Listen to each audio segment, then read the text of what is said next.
Chapter 14. At that time Herod the Tetrarch heard the reports about Jesus, and he said to his attendants, "This is John the Baptist. He has risen from the dead. That is why miraculous powers are at work in him." Now Herod had arrested John and bound him and put him in prison because of Herodias, his brother Philip's wife, for John had been saying to him, "It is not lawful for you to have her." Herod wanted to kill John, but he was afraid of the people because they considered him a prophet. On Herod's birthday, the daughter of Herodias danced for them and pleased Herod so much that he promised with an oath to give her whatever she asked. Prompted by her mother, she said, "Give me here on a platter the head of John the Baptist." The king was distressed, but because of his oaths and his dinner guests, he ordered that her request be granted and had John beheaded in the prison. His head was brought in on a platter and given to the girl, who carried it to her mother. John's disciples came and took his body and buried it.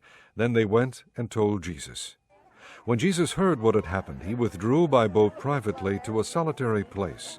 Hearing of this, the crowds followed him on foot from the towns. When Jesus landed and saw a large crowd, he had compassion on them and healed their sick. As evening approached, the disciples came to him and said, "This is a remote place, and it's already getting late.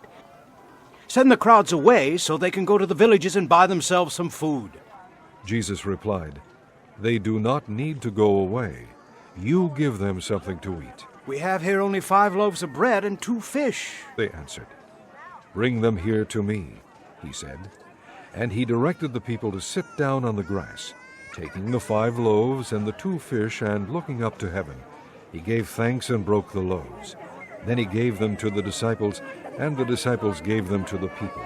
They all ate and were satisfied, and the disciples picked up 12 basketfuls of broken pieces that were left over. The number of those who ate was about 5,000 men, besides women and children. Immediately Jesus made the disciples get into the boat and go on ahead of him to the other side, while he dismissed the crowd.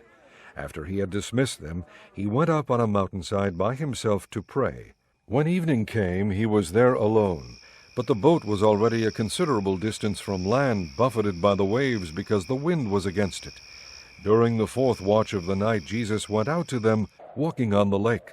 When the disciples saw him walking on the lake, they were terrified.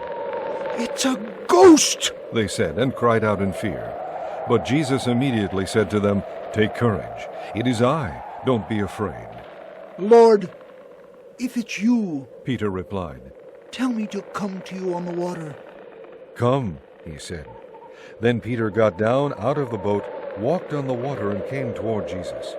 But when he saw the wind, he was afraid, and beginning to sink, cried out, "Lord, save me." Immediately Jesus reached out his hand and caught him.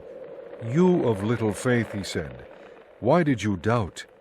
And when they climbed into the boat, the wind died down.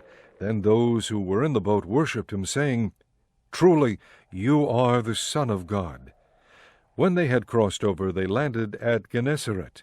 And when the men of that place recognized Jesus, they sent word to all the surrounding country. People brought all their sick to him and begged him to let the sick just touch the edge of his cloak, and all who touched him were healed.